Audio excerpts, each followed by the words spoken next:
जळगाव जिल्ह्यातल्या शासकीय आरोग्य केंद्रामध्ये बोगस औषधांचा पुरवठा करण्यात आल्याचा आरोप होतोय। या बोगस औषधांमध्ये लहान मुलांच्या औषधांसह मधुमेहाच्या औषधांचाही समावेश आहे। माहितीच्या अधिकारातनं ही धक्कादायक माहिती आता उघडकीला आलेली आहे। वरणगाव आणि एरंडोल ग्रामीण रुग्णालयानं सुद्धा या औषधांवर आक्षेप घेतलाय। या खरेदी प्रक्रियेमध्ये मोठ्या प्रमाणावर भ्रष्टाचार करून औषधांची कुठल्याही प्रकारची स्थानिक पातळीवर तपासणी न करता परस्पर वापरासाठी वितरित करत शासन आणि नियमांची पायमल्ली रुग्णांच्या जीवाशी खेळ सध्या सुरू आहे। जिल्हा परिषद मुख्य कार्यकारी अधिकाऱ्यांनी 3 सदस्यीय समितीची स्थापना केली आहे। या समितीकडून आता औषधांची तपासणी केली जाते। 2 दिवसात या समितीकडून अहवाल सादर केला जाणार आहे। दरम्यान तक्रारदार दिनेश भोळे यांच्याशी संवाद साधलाय आमचे प्रतिनिधी सुमित देशमुख यांनी।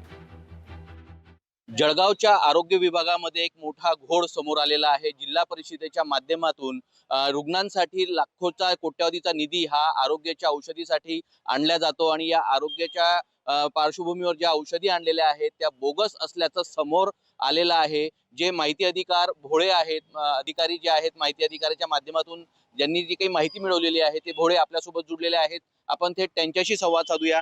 काय नेमका प्रकार समोर आलेला आहे? तुम्ही दावा करता आहात की जो जिल्हा परिषदेच्या माध्यमातून औषधी खरेदी करण्यात आलेल्या आहे त्या बोगस असल्याचं समोर आलेलं आहे। काय नेमका प्रकार आहे? 442 उपकेंद्रे आहेत, त्या ठिकाणी सदरची औषधं उपलब्ध करून देण्यासाठी खरेदी करावायची होती। त्यामध्ये त्यांनी खरेदी केलेली जी औषधं आहेत ती अतिशय निकृष्ट आणि बोगस बनावट असल्याची माझी तक्रार आहे। त्याच्यामध्ये ज्या गोळ्या आहेत त्याच्यामध्ये पर्पल कलरच्या ज्या आणि येलो कलरचे स्पॉट आहेत, त्याच्यामध्ये पॅरासिटामॉल ही गोळीमध्ये ते अतिशय निकृष्ट आणि खरेदी ही जी आहे ही परत करण्यात आलेली आहे। याच्यामध्ये तक्रारी पण झाल्या, संबंधित विभागाच्या अधिकारी कर्मचाऱ्यांनी तक्रारी पण केलेल्या आहे। माहिती अधिकारामध्ये जेव्हा ती माहिती उपलब्ध झाली त्यावेळेस संबंधित यंत्रणेकडून अजून 3 ते 4 औषधं ही बोगस आणि बनावट निकृष्ट दर्जाची आढळून आली। बोगस औषधी खरेदी केलेल्या आहेत ह्या किती रुपयाच्या आहेत आणि किती केंद्रांना ह्या पाठवलेल्या आहेत? याच्यामध्ये प्राथमिक आरोग्य केंद्र जळगाव जिल्ह्यामध्ये 78 आहेत आणि 442 उपकेंद्र आहेत, त्या ठिकाणी ही औषधे पोहोचवली गेली आणि हा जो संपूर्ण निधी आहे 4 कोटी रुपयांपैकी 2 कोटी 80 लाख रुपयाची ही खरेदी आहे। सुमित देशमुख, लोकशाही मराठी, जळगाव। तर आपण पाहिलं जळगावच्या शासकीय आरोग्य केंद्रामध्ये बोगस औषधांचा सुळसुळाट झाल्याचं समोर आलेलं आहे आणि औषध वितरणाआधी नियमांचं उल्लंघन झाल्याची तक्रार देखील करण्यात आलेली आहे। सुषमा अंधारे आहेत आपल्यासोबत सध्या फोनलाईनवरनं, त्यांची या संदर्भातली प्रतिक्रिया आपण जाणून घेऊया। सुषमाताई, मधुमेहासह लहान मुलांची औषधं सुद्धा बनावट आहेत असा आरोप आता होतोय। जळगावातला धक्कादायक प्रकार समोर येतोय, आपली पहिली प्रतिक्रिया?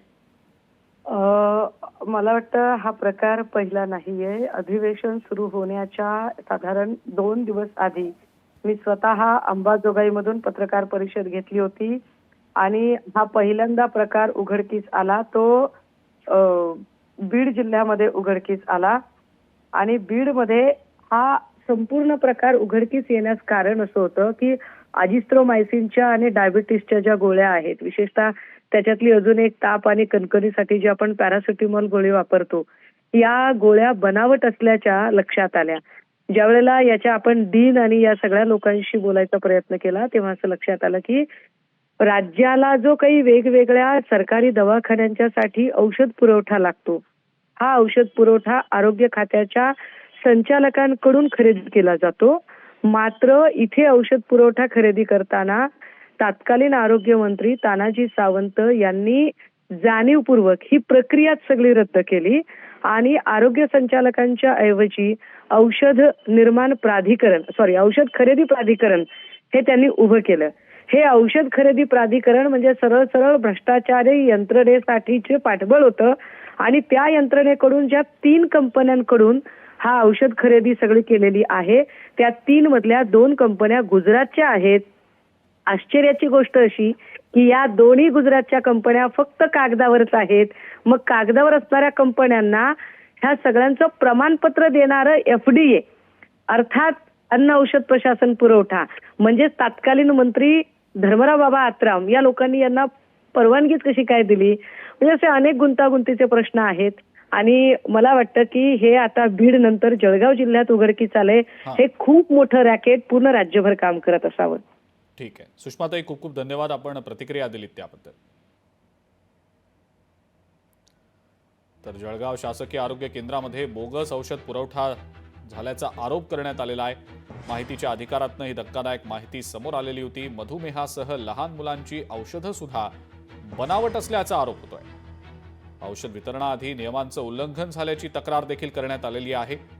या सगळ्या अनुषंगानं आता काय नेमकी मोठी कारवाई होते हे देखील पाहणं अत्यंत महत्त्वाचं ठरणार आहे.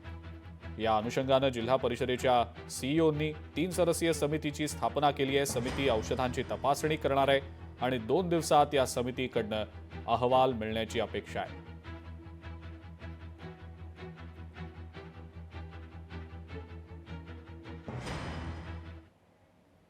ज्यावेळी DHO कडे तक्रार प्राप्त झालेली होती त्यावेळी त्यांनी संपूर्ण बॅच जे आहेत त्या मेडिसिन्सच्या ते रिप्लेस करण्यासंदर्भात संबंधित पुरवठादाराला आदेश दिले आणि त्याच्या अनुषंगाने जे चौकशी समिती आहे ते प्रत्येक बॅच निहाय PHCs मधून एक सॅम्पल घेऊन त्याच्या पडताळणी करणार आहे. ज्या लॅब रिपोर्ट आम्हाला प्राप्त झाले होते त्या लॅबला पण आम्ही पत्र देणार आहे की त्यांनी जे टेस्टिंग केली त्यामध्ये रिपोर्ट बरोबर असल्याचा निकष काय होता आणि कोणत्या आधारे ते बरोबर आहे आणि त्याच्यासोबत संबंधित मेडिकल ऑफिसर्स जे आहेत त्यांच्याकडून पण आम्ही अहवाल मागवत आहे की मागचे 6 महिन्यामध्ये कोणतेही लाभार्थी किंवा मेडिकल ऑफिसर किंवा अधिकारी मार्फत कोणतीही तक्रार प्राप्त झाली आहे का मेडिसिन बद्दल आणि पुढे पण संबंधित विभागाला याबद्दल दक्षता घेण्याची आदेश आम्ही दिलेले आहे. लोकशाही मराठी ऐका, पहा, जागरूक रहा.